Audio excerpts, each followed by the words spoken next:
สักครู่เนอะหรอหน้าไม้ช่วงนี้ก็เป็นช่วงคำถามวิชาธรรมะเนอะสมณเณรกระแตเนาะชอบสมณเณรกระแตเป็นไรหรือว่าจะประชาสัมพันธ์ก่อนหน้าไม้ฮะเดี๋ยวฮะรอทางนี้กันเนอะขึ้นมาเจ้าลุกขึ้นมาเสียง หน้าไหนนะจันเนี่ยเจอ เฮ้ยอ่ะเจอ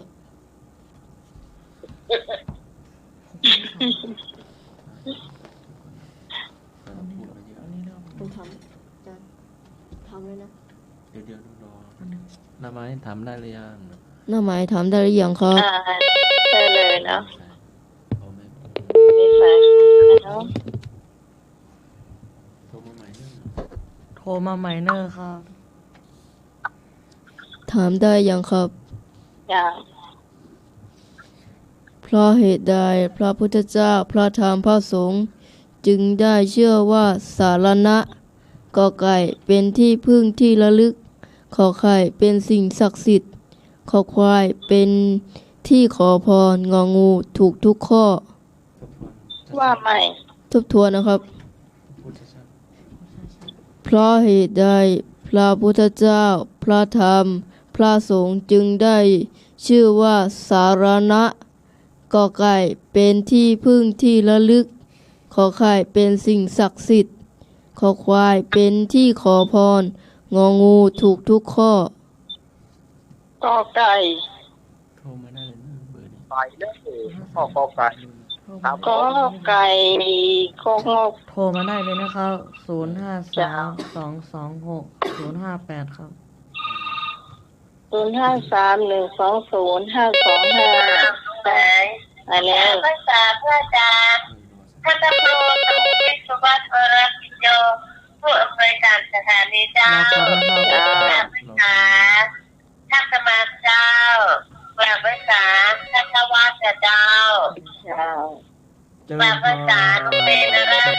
เจ้าภาษาลูกเป็นน้อยนะเจ้าภาษาพระอาจารย์นิพนธ์วัดพระธาตุดอยสะเก็ดพระอาจารย์ติดหน่อยนะเจ้าสวัสดีน้องไม้เจ้าสวัสดีสมัครใจเพื่อนทุกท่านที่ขอตอบข้อไก่นะเจ้ามีสายมาเนอะรับเลย เจริญพร จ้าภาษาเจ้าก็กลายเป็นใหม่ให้เนิ่งเจ้าเจ้า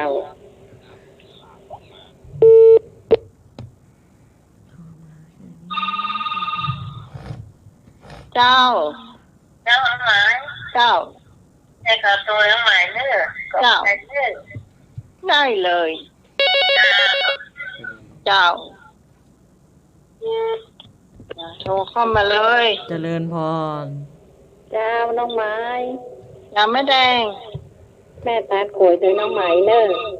ตาลกล้วย เจ้าเพราะบ้านเฮามันแม่กันนะเนอเจ้าน้องไม้ เดี๋ยวอาจารย์ให้คนจบเลยเจ้า เจ้า เจ้าเจ้าสวัสดีเจ้า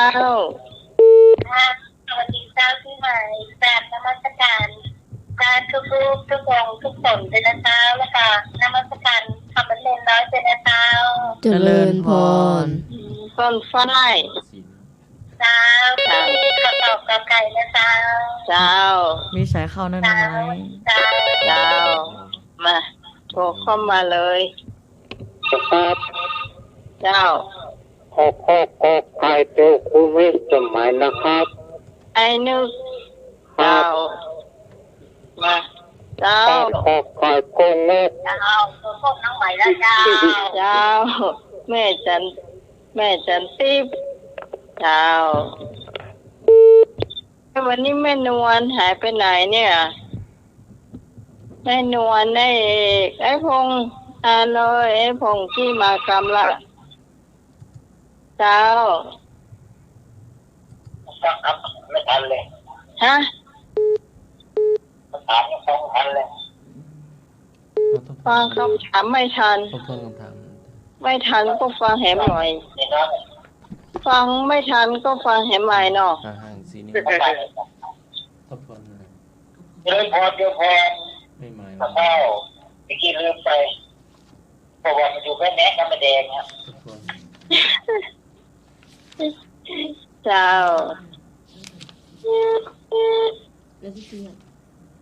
ทบทวน บอกแล้ว ครับสายเข้านะครับ ไม่มีสายเข้าเดี๋ยว มันมาได้ทวนก็เพิ่นโทรมาครับเจ้า แต่น้องไม้ ถ้าคงก็ ไม่นอนเอากอไก่นะครับ เจ้า ตอบ เจ้า ไปเท่าไหร่ มาน้องไม้ เจ้า ครับผม เจ้าไอ้โพภาษา ทบทวนนะครับ เพราะเหตุใดพระพุทธเจ้า พระธรรมพระสงฆ์จึงได้ชื่อว่าสารณะกอไก่เป็นที่พึ่งที่ระลึก ขอไข่เป็นสิ่งศักดิ์สิทธิ์ ขอควายเป็นที่ขอพรงองูถูกทุกข้อ กับหอยคงลบพระอาจารย์ธวัฒน์มาแล้วนึง เดี๋ยวรอผลข้อนี้ก่อนเนาะมีแถมก็คุณผู้ฟังที่จะตอบข้อนี้เจ้าที่เน้นน้อยถามนะเจ้าตอบเข้ามาเลย053-120-525-053-226-058 เจ้า มีสายเข้านะครับน้าไม้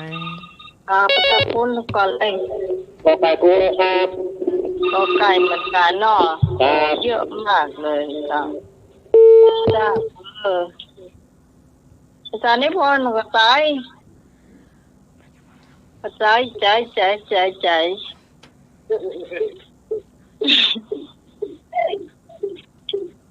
ไอ้โหมาเฮาก็ไอ้โหไปกะ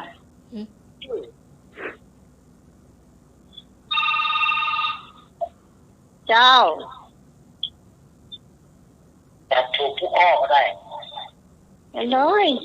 เอาสบายงองูเนาะ เนาะนั่นแหละแต่มันเหมือนไพ่ดีเนี่ยชนะเป็นมา โ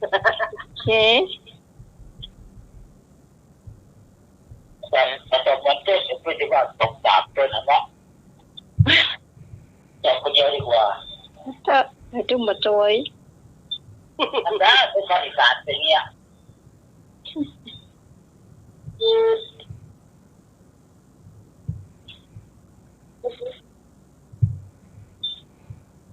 แล้วเนี่ยเราละเราข้อไหนก็ไก่ดาวโอ้ก็ไก่หมดเลยเนอะเฉลยเนาะ เฉลยแล้ว เฉลยแล้วนะครับ แล้วก็เฉลยข้อ ดาว เพราะเหตุใดพระพุทธเจ้า พระธรรมพระสงฆ์จึงได้ชื่อว่าสารณะคำตอบก็คือกอไก่ครับ เป็นที่พึ่งที่ระลึก ดาวตอนนี้ท่านทวัดมาแล้วแล้วเจ้านิมนต์ท่านทวัดทักทาย ครับ คุณผู้ฟังน้อยนะเจ้าก ราบนมัสการพระอาจารย์ครับ กราบนมัสการพระอาจารย์ธวัฒน์ครับ ครับขอความนอบน้อมจงมีแด่พระรัตนตรัย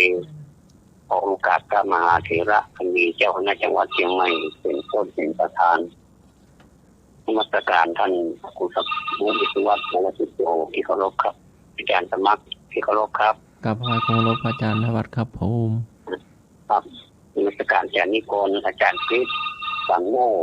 สามเณรสวัสดีสามเณรอารักษ์ครับได้สังครับครับผมสามเณรแดงสามเณรกระแตนอก กราบนมัสการพระอาจารย์ ครับผมนมัสการค พะ รั อา บ จารย์ธวัฒน์ครับ ครับ วันนี้ทำหน้าที่ได้ดีมากก็ถือว่าถ้าเราประเมินนี่เราผ่านแล้วนี่ แต่ว่ามันไปเสียท่านข้อนี้ว่าผมมีผู้ร้องอะไรอันนี้มีคะแนนลบไปคะแนนหนึ่ง ความจริงแล้วเพลงนี้เป็นเพลงของชลินนันทนาครเนาะเขาแยกบอกว่าใครเป็นคนน้องกันแน่น่าจะเป็นชลินมากกว่าชลินนันทนาครเสียงก็จะหวานก็เอาแล้วไปเนาะอันนี้มีที่สังเกตอะไรอันนี้การสังเกตนี่ก็เป็นการดี ก็แต่คืนนี้ต้องขอเจริญพรคุณโยมพิสมัยเทรนเนอร์ ต้องมาตักก็ได้เหรอ เอาไว้ใต้ๆก็ได้อ่ะ คุณโยมพิสมัยแล้วก็คือพี่น้องทั้งหลายที่ฟังรายการนี้ทุกคนเนอะก็เมื่อคืนนี้วันนี้มารับสารภาพไปดีๆแต่ว่าคงจะได้รับการยกโทษแล้วเนาะนะคือรับสารภาพนี่ก็อย่างมากก็เหลือเกินเดียวก็ยังดีเนาะขั้นยกโทษเลยก็ดีหมอสบายเจ้าได้เรียนมาทางไลน์อาจารย์สมบัติแล้วนะว่าจะคืนนี้ยุบแปะเลยเนาะเพราะมันยุบแปะนี่ก็โง่เป็นยุบถึงใดเนาะแต่ว่ามันให้ลักษณะเหมือนแปะยุบอะเนาะก็เลยใช้คำว่ายุบแปะปวดฟันขนาดนักเลยแล้วก็กินยาเสร็จมันสลบไปเลยจะมาตื่นตอนเลิกบ่ดเวลาผ่านไปจนนักอะไรในก่อนในจ่าบัดตันแล้วก็เลยว่าจะเข้าไปนอนแห่งรอบไปนอนทั้ง4-5แห่งวันก็ป้อทรมานท่านผู้ฟังทั้งหลายโอ้อีปลำบึงนี่แค่ถ่ายรอดได้นำแล้วหรอก็เป็นอย่างวันผ่านพ้นไปแล้วเนาะวันนี้ก็ยังแควนน้อยก็เลยที่กินมันหายนี่เข้าใจว่าคงจะเป็นมังคุดนะเนาะมังคุดนี่คนว่ามันเป็นยารักษาโรคปากโรคเหงื่อคุยใครจะเนี่ยเจ้าราชการนะครับครับผมราชการอาจารย์ครับทางจังหวัดสายระยองขอบคุณครับดีขึ้นแล้วครับอาจารย์ครับฉันยาแล้วก็ดีขึ้นครับโอ้ยฉันยาได้ครับผมครับสัญญาเรียบร้อยแล้วก็วันนี้ครับผมขอบคุณครับวันนี้กินมังคุดนอกแล้วก็เอาเปลือกมังคุดน่ะเข้าไปประมาณแผลในฟันนั่นน่ะรู้สึกมันดีขึ้นมาเบายุ่งไปทีแรกมันเอาไปอยู่ขนาดยาแก้ปวดนี่เอาไปอยู่เลยมันทั้งหลายใครเคยปวดฟันยุ่งมาขึ้นคือถึงพวกแก้วไม่แก้วเลยอย่าบอกสิบอกว่ากันละปวดฟันด้วยนะครับใครบอกจะคุณพ่อคุณแม่นะก็ลองปวดฟันก็เสื้อจากหูทันทีละพ่อจ๋าแม่จ๋าเลยอ่ะมาพ่อจ๋าแม่จ๋าบอกไม่นักละอันนี้จะซักใจกันด้วยดีเนาะอารมณ์ก็ดีเหมือนกันเนอะไม่ใช่แต่คนที่อารมณ์ดีนะอารมณ์ดีที่ท่านสมัครบอกละกรรมละว่าท่านทวัตปวดฟันเอาว่าฟันท่านทวัตเจ็บฟันเห่าเองกันน่าจะนะแต่ดีมันแบบเป็นลำมนาดลำมนาดลำมนาดถ้าเป็นฟองโอ้นี่มันได้มาใกล้หัวอีกแล้วเนี่ยแก้วเคยไปถึงมีคางที่นอนนั่นเนี่ยตายก็ตายหายไปหมดอ้าวพี่น้องทั้งหลายได้ฟังปัญหาของสมณเณรไป1 ข้อแล้วเนาะซึ่งเป็นปัญหาที่ถามที่ดีในลักษณะที่ว่าลักษณะมันลักษณะใจมันเป็นมีสายมาเนอครับจากพระวัดครับเชิญก่อนมาเลยเลือกมาคูดเนี่ยมันฝาดนะครับเนาะผมก็เคยปวดฟันเหมือนกันนะเคยปวดฟันเนาะเอาเปลือกมาคูดมันฝาดลูกครับมันยังไม่เลิกฝาดไม่ได้ฟังบางคู่นะครับปรากฏว่ามันดีนี่ดีเหมือนกันดีครับดีผมเคยแล้วครับเอาเปลือกมันนั่นนะเอามีใส่เข้าไปเถอะมันจะฝาดน้อยนิดหน่อยมันจะฝาดนะโอ้ถ้าบ้านนี้มันได้มาแค่หัวเลือดที่เนอะบ้านนี้นะผมนี่จะกินมาได้เป็นน้ำตาหวานน้ำตาปางพื้นก็